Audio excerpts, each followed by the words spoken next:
মদিনার বাজার দিয়ে নবীজি যাচ্ছেন, নবীজির একটা ওট পছন্দ হয়েছে। তো নবী ওটের মালিকের কাছে গিয়ে জিজ্ঞেস করলেন, ভাইয়া এই ওটটার দাম কত? ওই দামাদামি হলো, নবী সে দামে কিনতে রাজি হলেন, কিন্তু নবীর কাছে তখন অর্থ ছিল না। তখন নবীজি ওনাকে বললেন, আপনি আমাকে ওটটা দেন, আমি এখনই গিয়ে আপনার সেই প্রাপ্যটা পাঠিয়ে দিচ্ছি। ওটের মালিক ওনাকে ওটটা দিয়ে দিলেন। আশেপাশে যারা ওটের মালিক ছিল সবাই জিজ্ঞেস করতেছে, এই পাগলা, তুমি কি যাকে ওট দিয়েছো তাকে চিনো? বলে যে না। নাম জানো? বলে যে না। পরিচয় জানো? বলে যে না। ঠিকানা জানো? না। তো তুমি যে ওটটা দিয়ে দিলা, উনি যদি ওটার টাকাটা না ফাটায় তখন তো তুমি লসের মধ্যে চলে যাবা।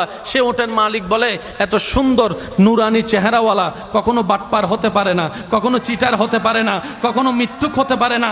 ওনার চেহারা দেখেই তো আমি ওট বিক্রি করার আগে মনটাই বিক্রি করে দিয়েছি, মনটাই বিক্রি করে দিয়েছি, মনটাই বিক্রি করে দিয়েছি। তোমরা যাই বলো, আমার মন বলে উনি আসবেই আসবে, টাকাটা পাঠাবেই পাঠাবে।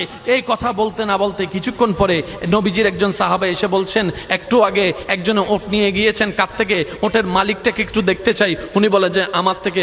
তো উনি বললেন, আমাদের নবী আপনার থেকে ওটটা নিয়ে গিয়েছেন, ধরেন ওটের টাকাটাও দিয়েছেন, আপনাদের খাবার জন্য কিছু খেজুরও হাদিয়া পাঠিয়েছেন, খেজুরও হাদিয়া পাঠিয়েছেন। ওই ওটের মালিক বলে, ভাইয়া টাকাটাও রাখেন, খেজুরটাও রাখেন, আগে আমাকে ওনার কাছে নিয়ে যান। আমি ওট বিক্রি করি নাই, আমার দিলটাই বিক্রি করে দিয়েছি।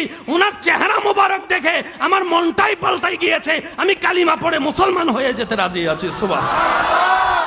जिसका कोई सानी नहीं वो नबी हमारा है, मुस्तफा की अजमत का हद ही ना किनारा है। आशिक बोले, लम याति नजीर कफी नजरिन मिसले तुना शुद्ध पैदा जाना। চিৎকার দিয়ে বলেন না সুবহানাল্লাহ।